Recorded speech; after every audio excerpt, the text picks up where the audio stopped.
नमस्कार। मीन राशि पर बहुत विस्तार से चर्चा करेंगे। मीन राशि के जितने भी भाई बहनें, बच्चे और हमारे बुजुर्ग लोग हैं, सीनियर सिटीजन हैं, उन सबको प्रणाम करते हुए सम्मान के साथ 4-5 मुख्य बातें बताऊंगा जिनका संबंध मीन राशि से है। और साथ ही साथ 24 मई से 14 जून के बीच की बात है ये। बाकी पूरे जून का प्रेडिक्शन आपको जून का एपिसोड अलग बनेगा, उसमें दिखाया जाएगा। आइए बात करते हैं मीन राशि। इस सृष्टि की महत्वपूर्ण राशि इसलिए है क्योंकि इसके स्वामी स्वयं बृहस्पति गुरुदेव हैं, जो देवताओं के भी गुरु हैं। और ऐसी स्थिति में गुरुदेव बृहस्पति मीन राशि के तीसरे भाव में, पराक्रम भाव में विचरण कर रहे हैं 1 मई 2024 से। अब 5 ग्रह पंचग्रही योग बना करके आपकी कुंडली में 6 जून को पराक्रम भाव में बैठकर आपके भाग्य स्थान को 5 ग्रहों का फोकस, दृष्टि 440 वोल्ट का जैसे फोकस होता है, ठीक इसी प्रकार सारी ऊर्जा, आभा मंडल, कांति की यश और अमृत तत्व समेत चंद्रमा की कांति अलग है, सूर्य की साथ में इंक्लूड होगी, बृहस्पति का अमृत तत्व होगा और शुक्र देव अपनी ही राशि में बैठ करके तीसरे भाव में मीन राशि के भाग्य स्थान को दृष्टिपात करेंगे। मीन राशि के लगन और सप्तम में इस समय राहु केतु चल रहे हैं, ये भ्रमित करते हैं। लेकिन 1 जून को, आने वाले 1 जून को मंगल ग्रह धरणी सुतो मंगल अंगारक योग को छिन्न भिन्न करते हुए अपने स्थान को परिवर्तित करेंगे, लेकिन मीन राशि के द्वितीय भाव में आएंगे और वहां केतु का जो नक्षत्र है अश्विनी, उस पर परिभ्रमण करते हुए आपकी मुखारविंद से निकली हुई वाणी, मीन राशि और मीन लगन वालों की बात कर रहे हैं हम, आपके मुख से अचानक कोई ऐसा शब्द निकल जाए जो विवाद का कारण बन सकता है। इसीलिए अपनी वाणी में रस, मलाई, मक्खन, स्वाद, अच्छा रस उत्पन्न कीजिए, क्योंकि शास्त्र कहता है वाणी ही एक बहुत सा बड़ा आभूषण है।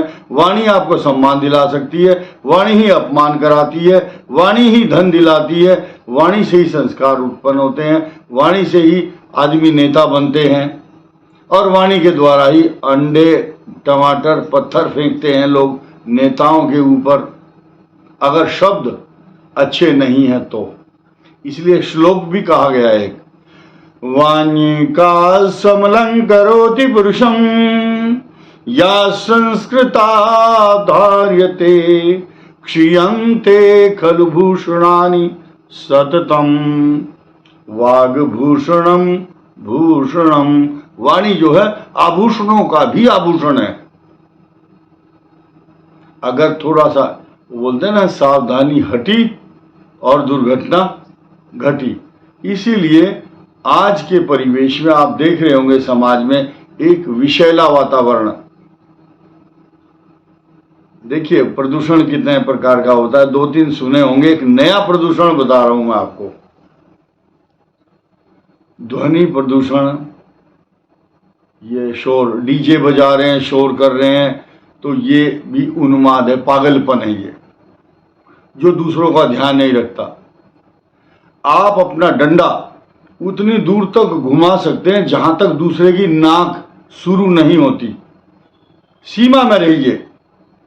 ध्वनि प्रदूषण होता है, एक होता है धुएं का, आग का, पॉलीथीन का और कारखानों का, पानी का प्रदूषण, पानी गंदा हो जाना। लेकिन सबसे बड़ा जो प्रदूषण है वो है वैचारिक प्रदूषण।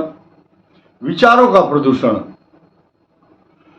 विचारों का प्रदूषण ब्रेन में जहर घोल देता है।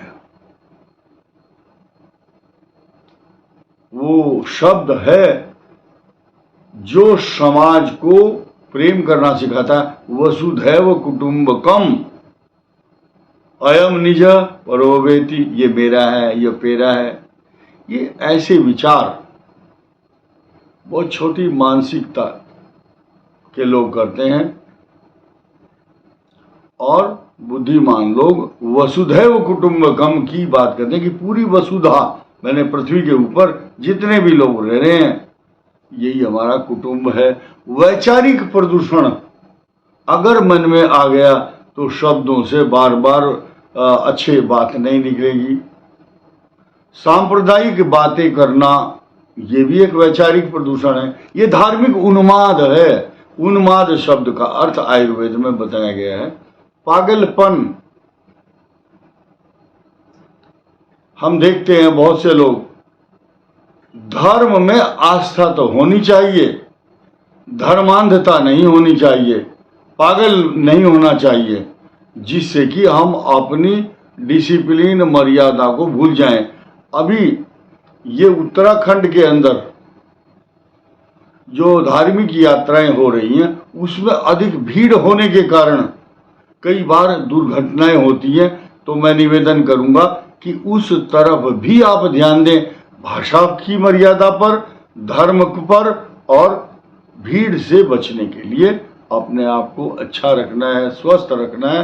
क्योंकि आप स्वस्थ रहेंगे, खूब जिएंगे तो हमारा देश भी पुष्पित, पोषित, पल्लवित और सिंचित होगा। ये शब्द बातें इतनी आपको लग रहा होगा इतना बोल गए हम, ये इसलिए बोला है क्योंकि मीन राशि जलचर राशि है, और जलचर राशि के वाणी स्थान में विस्फोटक ग्रह है। केतु के नक्षत्र पर संचरण करते हुए ये वाणी को प्रभावित करता है। ये इतना सारा जो मैंने भूमिका बनाई ये सिर्फ इसलिए कि सुंदर वाणी होगी तो मीन राशि के पास बहुत सारा धन आएगा, आपका पराक्रम बढ़ेगा, और आपके तीसरे स्थान में बैठे हुए बृहस्पति आपके लाभ स्थान पर बैठी हुई मकर राशि को दृष्टि डाल करके धन का लाभ कराएंगे। लेकिन दाम्पत्य जीवन को डिटैच करने वाला लग्न में राहु और मंगल और सप्तम भाव में केतु,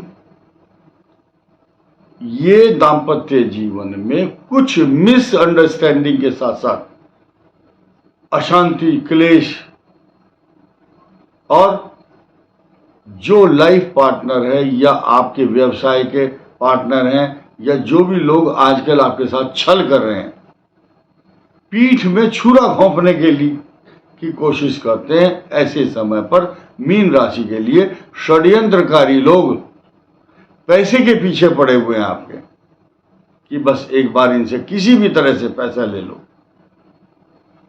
आपको भले ही अपने कार्यक्रम स्थगित करने पड़े, अभी हेल्ड अप करो, लिंगर ऑन, लटकाओ बहुत दिन तक।